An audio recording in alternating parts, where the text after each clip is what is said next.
Everyone, market फंडा में आपका स्वागत है। सो चलिए डिस्कस कर लेते हैं आने वाला नेक्स्ट वीक कैसा हो सकता है।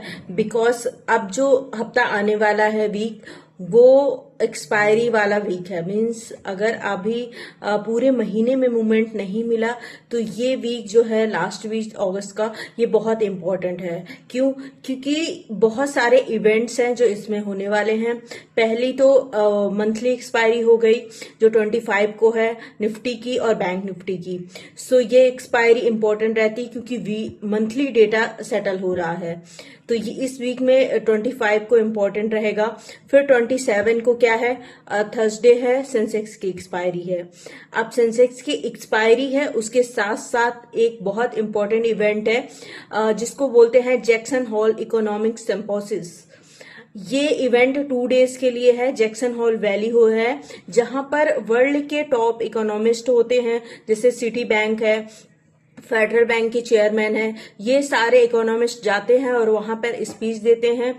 वर्ल्ड इकोनॉमी से रिलेटेड सारे डिस्कशन होते हैं और सबकी स्पीच में कुछ ना कुछ ऐसे वर्ड्स आते हैं इनडायरेक्टली जो वर्ल्ड मार्केट के सिनेरियो को बताएंगे कि किस ओर जा सकता है आगे इकोनॉमिक्स। तो ये जो इवेंट है 27 से 29 तक है। तो इस वीक में एक अच्छा मूवमेंट मिलेगा। अब देखना ये है कि पॉजिटिव भी आ सकता है, नेगेटिव भी आ सकता है। तो कुछ अच्छा मूवमेंट तो होगा। मूवमेंट होना जरूरी है मार्केट में। बिकॉज अभी आप देखो तो पिछला वीक में कोई खास मूवमेंट नहीं हुआ। तो अगर मूवमेंट कैप्चर करना है तो आपको रेडी रहना होगा और डेटा के अकॉर्डिंग आपको चेंज करते रहना पोजीशन की साइज। बिकॉज मोमेंटम स्ट्रांग होगा तो स्टॉप लॉस भी स्ट्रिक्ट लगाना पड़िए और उसके साथ साथ आपको राइट टाइम पे प्रॉफिट बुकिंग भी उतनी ही इंपॉर्टेंट है। तो अगर आपने महीने भर वर्क नहीं किया और एक अच्छी अर्निंग अभी नहीं हुई तो अभी इंपॉर्टेंट है कि इस बीच में हम कुछ अच्छा कर लें।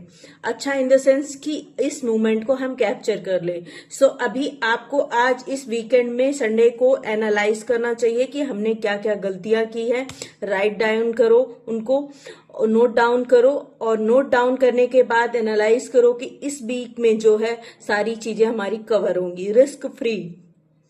अगर आपको डेटा एनालिसिस नहीं आता तो डेटा के साथ एनालिसिस करना सीखिए। एनालिसिस के बाद आप ट्रेड लगाइए। और क्या मिस्टेक कर रहे हैं? ओवर ट्रेडिंग कर रहे हैं, आप अपनी प्रोसेस को नहीं फॉलो कर रहे हैं। तो आप एक रूल बनाएं और प्रोसेस को फॉलो करें जिससे आपको रिजल्ट भी अच्छा मिलेगा और रिस्क को मिनिमाइज करना। बिकॉज अगर आपने देखा होगा तो अभी लास्ट वीक सेबी ने डेटा पब्लिश किया जिसमें 93% लोग लॉस में हैं एफएनओ में।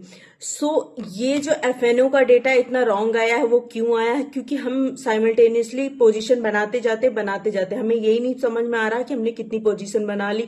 टैक्सेस एसटीटी कट रहे हैं, हम ब्रोकरेज कट रहे हैं।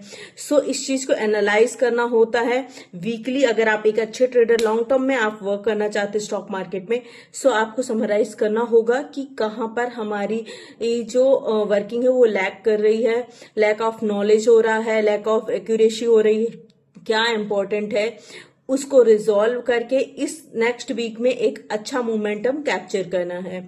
सो देखते हैं, मंडे से डिस्कस करेंगे क्या अच्छा मूवमेंट हो सकता है। मंडे ट्यूसडे मतलब ये पूरा वीक ही अच्छा मूवमेंट रहेगा। तो इस चीज को कैप्चर करने के लिए क्या आप रेडी हो? कमेंट सेक्शन पे जरूर बताएं। Thank you so much. Have a nice day.